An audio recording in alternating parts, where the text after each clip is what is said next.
Bienvenidos a la presentación de mi trabajo de fin de máster. ¿Afectan las emisiones de CO2 de las empresas a su rendimiento en los mercados financieros?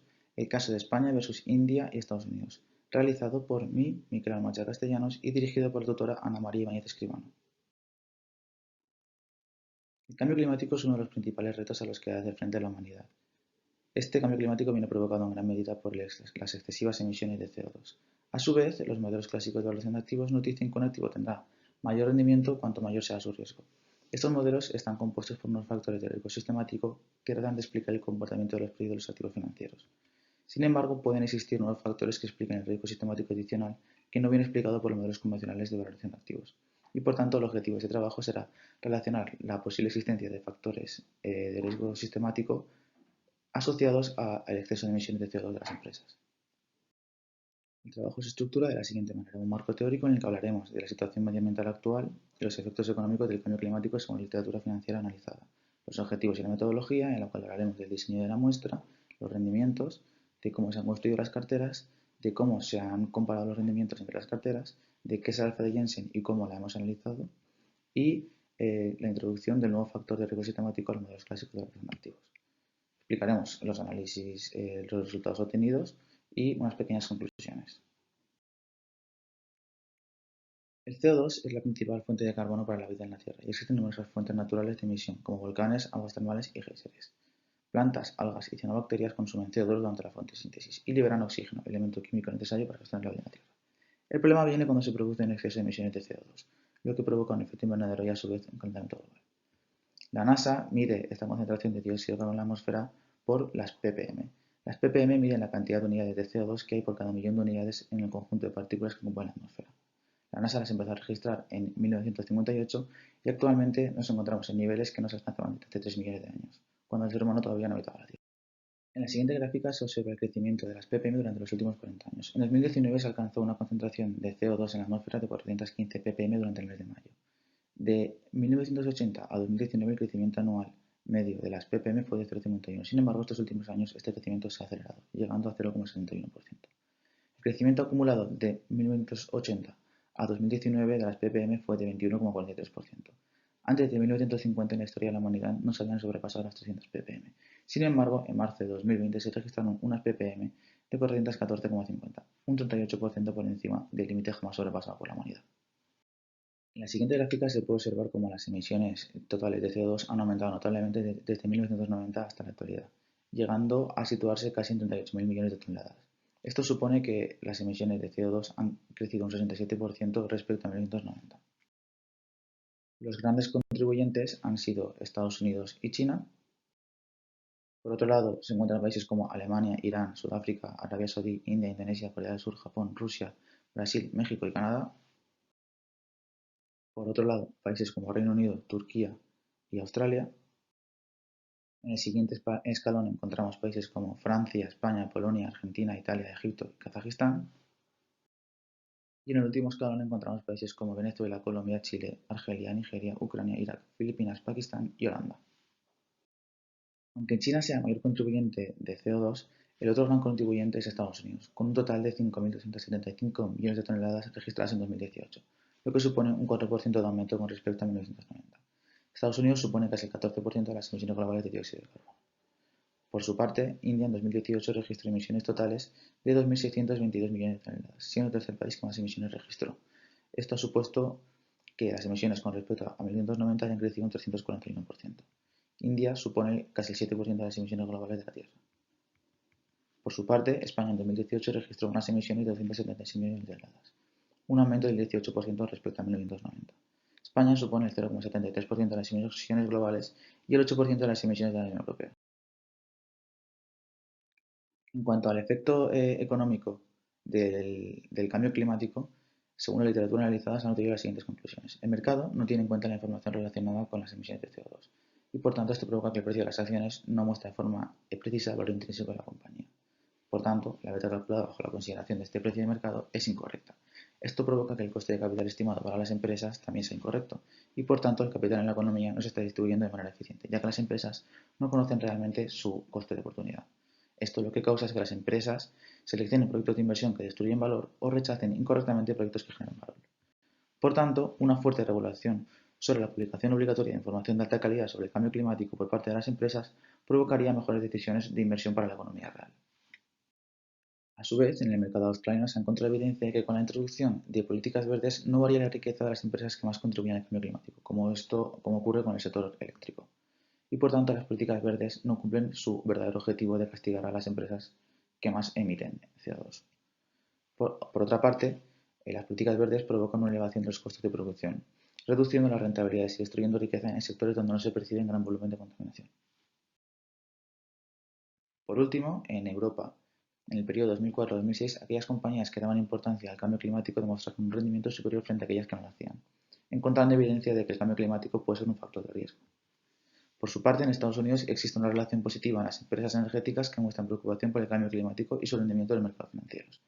Por tanto, en sectores donde la política ambiental es más estricta, hay evidencia de que las empresas con mayor nivel de respuesta al cambio climático tienen un mayor rendimiento que aquellas que muestran menos reacciones ante esta problemática. La hipótesis básica del trabajo es la de demostrar la existencia de un factor de riesgo sistemático asociado al cambio climático, utilizando el modelo de CAPM y Fama y Friends de tres factores. Para medir la aportación que tiene una empresa en cuanto al cambio climático, se han aplicado tres variables: emisiones totales de CO2 medidas por toneladas, eficiencia de las emisiones de CO2 medido por la ratio emisiones totales de CO2 entre ventas y emisiones totales de CO2 corregidas por sectores, aplicado solo para Estados Unidos. Por tanto, la investigación ha perseguido los siguientes tres objetivos: comprobar la existencia de diferentes comportamientos en los tres países seleccionados, estudiar si existen diferencias significativas entre los rendimientos aplicando los diferentes criterios en cuanto a emisiones de CO2 y comprobar si existe evidencia de que el nivel de emisiones de CO2 es una característica de las empresas que las hace más sensibles a factores de riesgo sistemático. En cuanto al diseño de la muestra, en España inicialmente se han seleccionado 222 empresas que conforman el mercado alternativo bursátil y el mercado continuo. En Estados Unidos se han seleccionado las 505 empresas que conforman el SP500 y en India las 501 empresas que conforman el índice SP500 de India.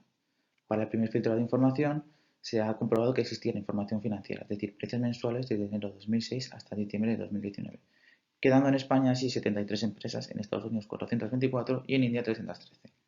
Para este segundo filtro de información se ha comprobado que existiera información medioambiental, es decir, emisiones anuales de CO2 desde 2006 hasta 2019, quedándose en España 25 empresas, en Estados Unidos 109 empresas y en India 22 empresas. En cuanto a los rendimientos, inicialmente se han calculado los rendimientos individuales de los activos, para poder calcular así posteriormente los rendimientos de las carteras, agrupando los rendimientos individuales conforme los criterios de las carteras, creando dos tipos de carteras: carteras equiponderadas y carteras ponderadas. Las carteras equiponderadas son aquellas carteras en las que todos los activos que la componen tienen el mismo peso. Por tanto, las carteras equiponderadas dan más importancia a las empresas más pequeñas que las carteras ponderadas. Y se ha calculado de la siguiente manera.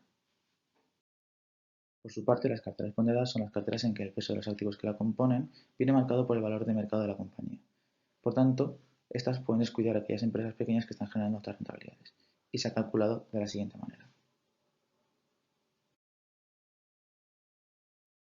Para la construcción de carteras se han ordenado cada año en cada una de las tres muestras las empresas de mayor a menor en cuanto a su tamaño, quedando el 40% como grandes, el 20% medianas y el 40% pequeñas, cruzándolas así con cada uno de los tres criterios en cuanto a emisiones de CO2: emisiones totales de CO2, eficiencia de las emisiones de CO2 y CO2 corregido por sectores, cruzándolas de la siguiente manera: empresas grandes con emisiones altas, empresas grandes con emisiones medias y empresas grandes con emisiones bajas, y así sucesivamente. Para Estados Unidos se han cambiado los porcentajes y además se ha introducido el criterio emisiones de CO2 corregidas por sectores. Para ello se han clasificado a las empresas de la muestra entre los distintos sectores. Y por tanto, para calcular este CO2 corregido por sectores, se ha restado el CO2 de cada compañía en el año N con la medida del sector en el año N entre la desviación típica en el año N, quedando así un valor estandarizado de CO2 corregido por sectores para cada una de las empresas durante todos los años de la investigación, ordenándolas para formar carteras siguiendo el mismo criterio, de mayor a menor, quedando con los mismos porcentajes que en cuanto al tamaño: 30, 40, 30, y cruzándolas de la siguiente manera. Adicionalmente, se han creado dos carteras para cada criterio que recogen las empresas con más emisiones y las empresas con menos emisiones, independientemente del tamaño, creando así la cartera mucho y la cartera poco. Por tanto, la cartera mucho recogerá el rendimiento de aquellas carteras con las empresas con más emisiones, independientemente del tamaño. Y por tanto, el rendimiento de la cartera POCO recogerá los rendimientos de las carteras que menos emisiones tienen, independientemente del tamaño. En cuanto a la comparación de rendimientos, primero se ha aplicado la metodología comparativa de medias. El primer paso ha sido comprobar la homogeneidad de las varianzas de las carteras que se van a comparar, aplicando las siguientes hipótesis.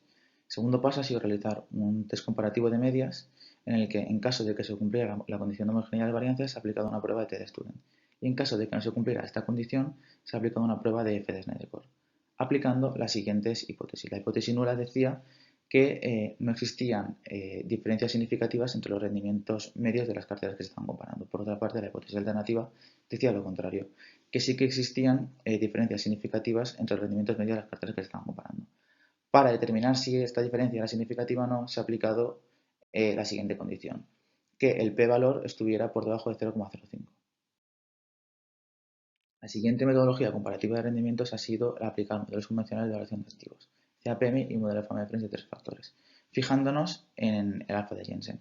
Cuando el alfa de Jensen sea significativo en una cartera y en otra cartera no lo sea, querrá decir que existe una característica en esta cartera que la diferencia y no viene recogida por el modelo. Y esto mismo ocurre para el modelo de fama de French de 3 factores. ¿Pero qué es el alfa de Jensen? El alfa de Jensen es la diferencia entre el exceso de rendimiento de la cartera y el exceso de rendimiento del mercado, ajustado por los factores de riesgo sistemático del modelo, calculado de la siguiente manera. En otras palabras, el alfa de Jensen es el exceso de rendimiento de la cartera que no está siendo capturado por el modelo. Por tanto, cuando el alfa de Jensen sea positiva y significativa, la cartera está aportando un valor añadido por encima del indicado por el modelo. Sin embargo, cuando es significativa y negativa, la cartera no está alcanzando el rendimiento que el modelo indica dado su riesgo sistemático estimado. Por tanto, según los modelos clásicos de evaluación de activos, a mayor rendimiento, mayor riesgo. Y por tanto, cuando una cartera tenga un alfa de Jensen significativa y otra no, querrá decir que existe un riesgo sistemático asociado al cambio climático que no viene capturado por los modelos clásicos de evaluación de activos. Para el CAPM se han empleado los siguientes estimadores. Como activo libre de riesgo, en España se ha escogido la letra del tesoro a un año, en Estados Unidos la letra del tesoro a un mes y en India la letra del tesoro a un año. Como proxy de mercado, en España se ha cogido el IBEX 35, en Estados Unidos la Bolsa de Nueva York, el Amex y el Nasdaq, y para India el S&P 500 de India. Calculando así estimando el modelo por mínimos cobros ordinarios, obteniendo así el valor del alfa de Jensen y de la beta de mercado. Como estimadores del CAPM, se ha utilizado para el activo libre de riesgo la letra del tesoro a un mes, la proxy de mercado, la Bolsa de Nueva York, Amex y Nasdaq, y el factor para factor SMB ha sido calculado por el profesor Kenneth French en su página web y el factor para factor HML igualmente, es calculado por el profesor Kenneth French en su página web, ya que este modelo solo se ha aplicado para Estados Unidos. Estimando el modelo por mínimos cuadrados ordinarios, obtenemos el alfa de Jensen, la beta de mercado, la beta SMB y la beta HML. Para ver si las emisiones de CO2 son una característica que hace que las empresas tengan un mayor riesgo asociado o no, se han creado los siguientes factores. El factor IME, que es la diferencia entre la media de los rendimientos mensuales de las tres carteras formadas con empresas con poca eficiencia en sus emisiones de CO2 y la media de los rendimientos mensuales de las carteras formadas con empresas con mucha eficiencia de sus emisiones de CO2. Por tanto, este factor contrasta los rendimientos de las carteras ineficientes y las eficientes en cuanto a sus emisiones de CO2 independientemente del factor tamaño. Por su parte, el factor PMC está compuesto de la siguiente manera, pero este factor contrasta los rendimientos de las carteras con muchas emisiones por sectores y las carteras con pocas emisiones por sectores sin la influencia del factor tamaño. Por tanto, quedan los siguientes modelos con la introducción de los nuevos factores. Para determinar si el nuevo factor es significativo en el CAPM, se regresará linealmente el exceso de rendimiento de la cartera IME o PMC y el exceso de rendimiento de mercado con el exceso de rendimiento de todas las carteras, obteniendo así el valor de la beta IME y PMC. Para determinar si el nuevo factor es significativo en el modelo de Fama y Friends, se regresará linealmente el exceso de rendimiento de la cartera IME o PMC, el exceso de rendimiento de mercado, el exceso de rendimiento de SMB y el exceso de rendimiento de la cartera HML con el exceso de rendimiento de todas las carteras, obteniendo así el valor de la beta IME y beta PMC. Adicionalmente, también hemos observado el coeficiente de determinación de los modelos antes de la introducción del factor y después de la introducción del factor, para ver si estos factores tienen poder explicativo en el modelo. En cuanto a los resultados obtenidos aplicando la metodología de comparación de medias, En España, ningún contraste de medidas ha dado diferencias significativas para ninguno de los criterios utilizados y, por tanto, utilizando la metodología comparativa de medias, no se han apreciado diferencias significativas entre los rendimientos de las carteras. Por su parte, en India tampoco se han encontrado ningún contraste ha dado diferencias significativas para ninguno de los criterios utilizados y, por tanto, en India, utilizando este tipo de metodología, tampoco se han apreciado diferencias significativas entre los rendimientos de las carteras. A su vez, en Estados Unidos tampoco se han encontrado diferencias significativas para ninguno de los tres criterios utilizados y, por tanto, en Estados Unidos, utilizando este tipo de metodología, tampoco se han apreciado diferencias significativas entre los rendimientos de las carteras contrastadas. En cuanto al alfa de Jensen, en España la cartera ponderada de empresas poco eficientes en sus emisiones de CO2 dio un alfa de Jensen significativo, mientras que la cartera ponderada de empresas poco eficientes en sus emisiones de CO2 no dio un alfa significativo. Por tanto, en España el 0,48% de rendimiento mensual para las empresas poco eficientes en sus emisiones de CO2 no está explicado por el CAPM, ya que este no recoge el riesgo sistemático adicional que soportan las empresas y, por tanto, en España se ha encontrado evidencia de la existencia de una prima de riesgo asociada a la eficiencia de las emisiones de CO2. En India, por su parte, ocurrió todo lo contrario. Fue la cartera ponderada de empresas muy eficientes la que obtuvo un alfa significativo. Y, por tanto, en India el 0,59% de rendimiento mensual para las empresas muy eficientes en sus emisiones de CO2 no está explicado por el CAPM, ya que este no recoge el riesgo sistemático adicional que soportan las empresas. Por tanto, en India existe evidencia de la existencia de esta prima de riesgo asociada a la eficiencia de las emisiones de CO2, sin embargo con el efecto contrario que tiene en España. A su vez, en Estados Unidos, mediante el CAPM, no se encontraron alfas significativas, por su parte con el modelo Family-French sí que se encontraron diferencias en las alfas significativas en cuanto a que la cartera ponderada de empresas con muchas emisiones de CO2 por sectores dio alfa significativa, mientras que la cartera ponderada de empresas con pocas emisiones de CO2 por sectores no tuvo alfa significativa. Por tanto, en Estados Unidos, el 0,26% de rendimiento mensual para las empresas con muchas emisiones de CO2 por sectores no está explicado por el modelo Family-French, ya que este no recoge el riesgo sistemático adicional que soportan estas empresas. Por tanto, en Estados Unidos se ha encontrado evidencia de la existencia de una prima de riesgo asociada a las emisiones de CO2 por sectores, aunque los resultados no son muy claros, ya que el alfa que ha dado no significativa en Estados Unidos no lo es por muy poco. En cuanto a la introducción de estos nuevos factores en el modelo de CAPM, en España se ha obtenido que todas las betas IME han dado significativas, excepto una que lo ha sido al 90%. En India, todas las betas también han sido significativas al 95%, excepto dos que lo han sido al 90%. En Estados Unidos, 36 han dado significativas al 95%, 2 al 90% y 10 no significativas. En cuanto a la introducción del factor PMC en Estados Unidos por el modelo CAPM, se han obtenido 29 betas significativas al 95%, 4 significativas al 90% y 4 no significativas. Por tanto, en España se ha encontrado evidencia a favor de la hipótesis inicial del trabajo, la existencia de una prima de riesgo asociada a la eficiencia de las emisiones de CO2. En India también se ha encontrado evidencia a favor de esta hipótesis, sin embargo, con el efecto contrario que en España. Y en Estados Unidos los resultados no son del todo claros, ya que la introducción de estos factores albergan resultados un poco confusos. En cuanto al coeficiente de determinación en España, se observa como con la introducción de este factor IME aumentan el coeficiente de determinación para todas las carteras y si nos fijamos en el coeficiente de determinación medio sin el factor IME y con el factor IME, esto aumenta considerablemente. Por tanto, en España la introducción del factor IME en el modelo convencional CAPM provoca un incremento del poder explicativo del modelo, haciéndolo así más preciso en sus estimaciones. En India ocurre lo mismo. El coeficiente de determinación ha aumentado en todas las carteras con la introducción del factor IME y por tanto en India la introducción de este factor provoca un incremento del poder explicativo del modelo, haciéndolo así más preciso en sus estimaciones. En Estados Unidos ocurre lo mismo con la introducción de estos otros factores IME y PMC. El R2 de los modelos aumenta. Sin embargo, no lo hace tan considerablemente como en los demás casos. Y además, en el caso de la introducción del factor PMC, tan solo aumenta considerablemente para las carteras formadas bajo el criterio de emisiones de CO2 por sectores. En cuanto a la introducción del factor IME y PMC en el modelo de Family-French de 3 factores, se han obtenido bastantes más betas significativas con el factor IME que con el PMC. En Estados Unidos se ha encontrado evidencia de una posible prima de riesgo asociada al factor emisiones de CO2 corregidas por sectores. Sin embargo, con la introducción de este factor en los modelos clásicos de evaluación de activos, no se han obtenido resultados concluyentes, ya que hemos obtenido que muchas betas no son significativas. Con la introducción del factor IME se han obtenido mejores resultados, ya que se han obtenido más betas significativas. Sin embargo, este criterio no dio diferencias significativas en sus alfas. Como se puede observar, con la introducción de estos dos nuevos factores aumenta el poder explicativo del modelo. Sin embargo, no lo hace de forma tan notoria porque el modelo de Family Friends ya es capaz de explicar gran parte de la variación de los activos. Por tanto, en Estados Unidos, la introducción de los factores IME y PMC en el modelo convencional CAPM provoca un incremento del poder explicativo del modelo. Sin embargo, como ocurría con el CAPM, el factor PMC tan solo mejora en gran parte la explicación de los rendimientos de las carteras formadas con emisiones de CO2 por sectores. Por tanto, las conclusiones que nos deja esta investigación son las siguientes.